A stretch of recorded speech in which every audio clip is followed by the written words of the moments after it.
So having covered CSS selectors and the wide variety of selectors, pseudo-selectors, combinators, and pseudo-elements, we now need to get into a very important aspect of HTML and CSS that every web developer and web designer needs to make sure they understand completely.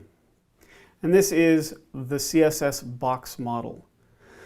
Now the CSS box model, what it is, if we put it in its simplest form, it is that every HTML element that we have can be represented as a series of boxes that compose that HTML element. In other words, as that HTML element is rendered in the browser, it is rendered as a series of relating boxes, with each box having its own specific functionality regarding that element and the way it looks and feels and sits on the screen inside of the layout of our HTML page. So let's break down the box model really quick. We're going to go ahead and start off with the content. Every single HTML element has content. So in this case, we're going to discuss let's go with a div. So we've got a div here, and we're working with this HTML element, the div. And every div is going to have a box that surrounds it. And that box is going to be the content box. It is within this content box that we get to see what is displayed inside of that HTML element, whether that be additional HTML elements or it be actual text or images or anything like that. So let's go ahead and label this as the content box inside of our HTML box model that CSS can manipulate. The next box that we have is going to be padding, and the padding box goes around the content in the box model. So let's go ahead and label that one. And we'll talk about what each of these do once we have each of the boxes identified in our diagram. The next box that we deal with when it comes to our CSS and HTML is going to be the border box. And the border box wraps around the padding box like this. And let's make sure we label it so we know where it's at. So the border box sits right here. And the final box that makes up the composition of the HTML/CSS box model is going to be the margin box. And the margin wraps around the border. And let's make sure we label that one. Margin, right here. All right. Now let's talk about what each of these boxes do for us in our HTML, and then we'll get into a live example and we'll examine the box model in our HTML. So content, we already kind of talked about that one. In here would be content that would be displayed, whether it be other HTML tags that live in here, which also have their own box model, or whether it be simply text.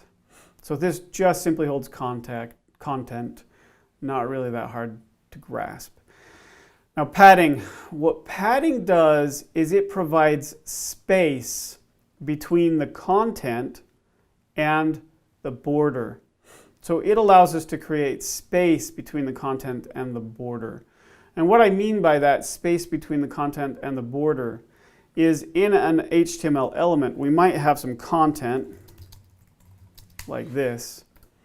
And if we have content like this and we don't have any padding on our element here, what happens is that the content box sits right here, and then the padding box sits right on top of it. And the content, actually, it would probably be better if we showed it like this. The content box sits right with the content itself, right there. Okay? And then if we have no padding set, the padding box sits right on top of that content box. And what we get, or what we see in the HTML, is that the text of the HTML element sitting inside of this content box appears to touch the border of the box. And that is because the padding separates the content from the border. So our border would be right here, also directly touching the content.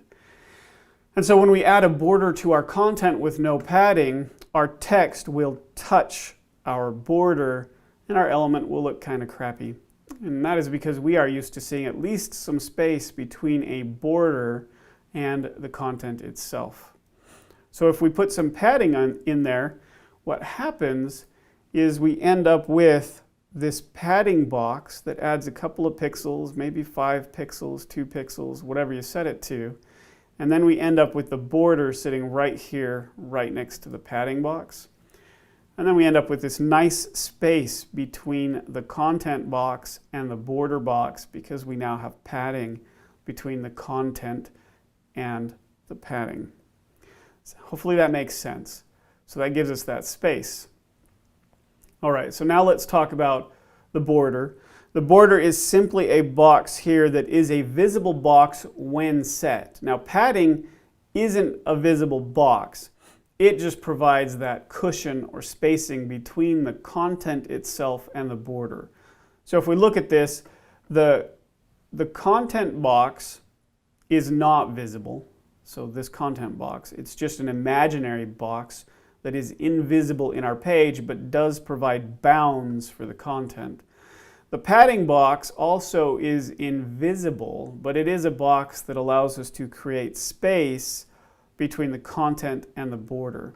And the border box, it is simply a box that allows us to provide a border of some color and some format, whether it be solid, dashed, or dotted, around the content. And this is a visible box in the box model. Now, the margin itself, the margin acts very much like padding, but instead of providing distance between the border and the content, what it does is margin provides some, or allows us to add padding or space between this HTML element and another HTML element. So if we had another p tag right next to that other p tag or paragraph tag. Okay, so now we have another one. Oops, we're going to go ahead and move that closer so we can see how these boxes interact with each other. So let's move this one closer. We'll put it right there. All right, so this one would have its content box, which is invisible, that sits right here. It would have a padding box, which provides space between the content and the border box, which I'm going to put right here.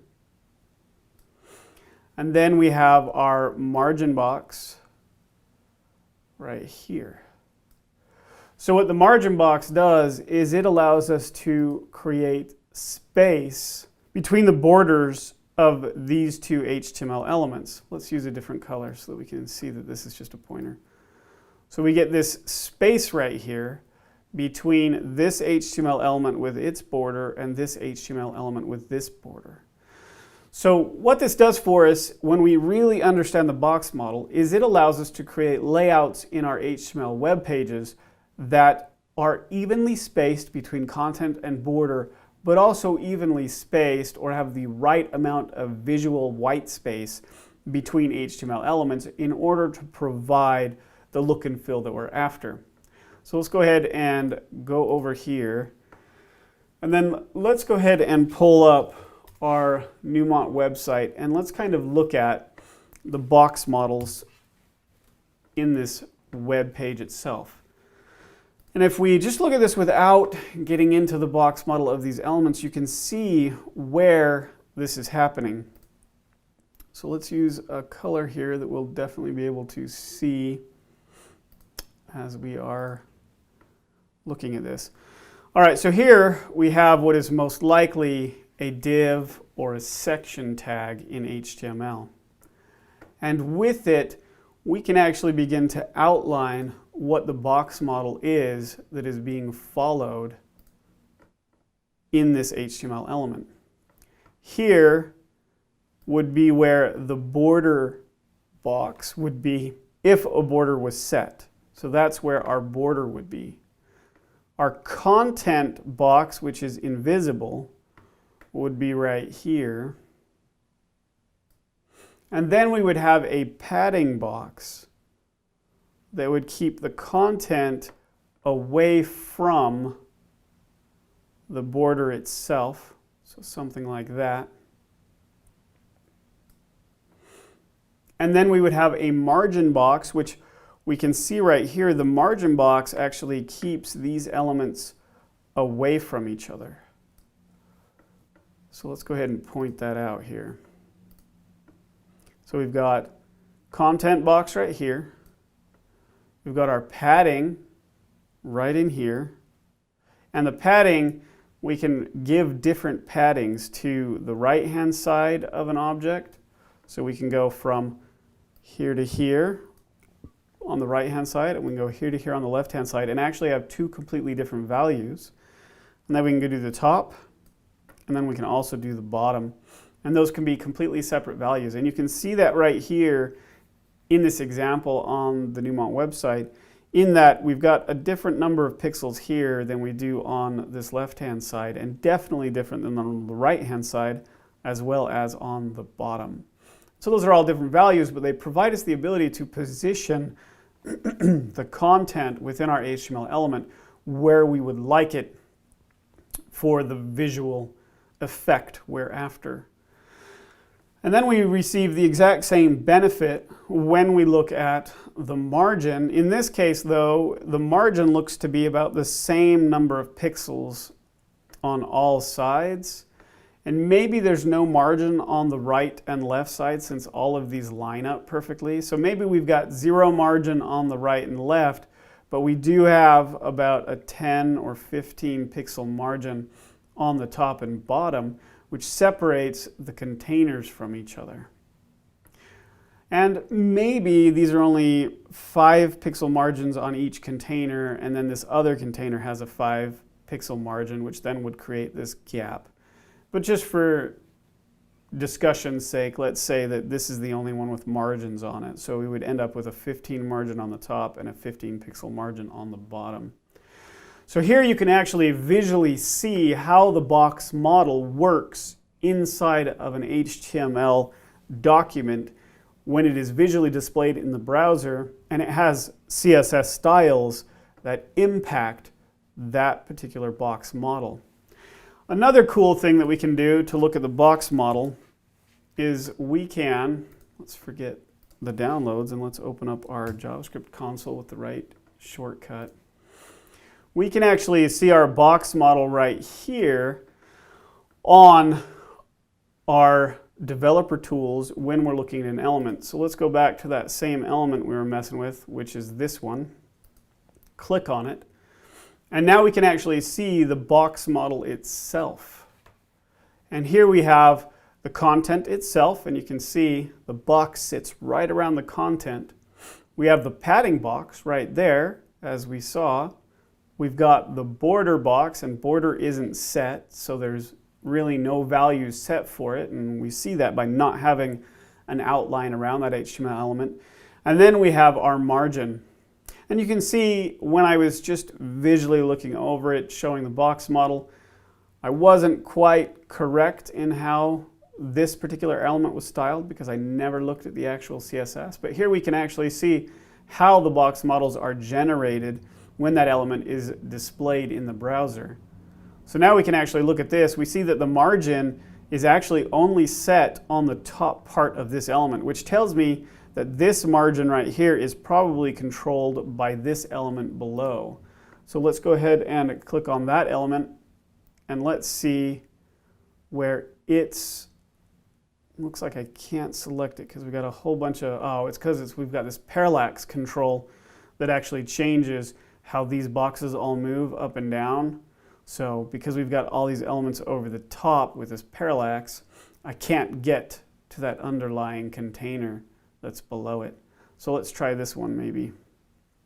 We've got an image. We've got this box right here. So the image doesn't have anything set. It just has the content with no padding or anything set. And then let's look at this one right here. See if I can get it. Oh, there we go. I got the actual root box. Okay, so we can see the padding is controlled by this root div element.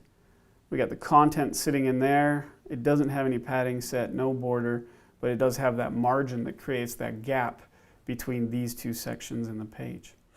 So hopefully having this tool right here in the browser in order to see how our box model is being rendered and what styles are impacting that box model, as well as understanding how the box model works, we should be able to create more effective and better looking designs through the use of negative space, or white space as it might be called. But this negative space helps provide visual cues as well as improves the visual hierarchy of the page by allowing different elements in the page to have different spaces around them, which then adds to that visual hierarchy and the visual look and feel that we're after.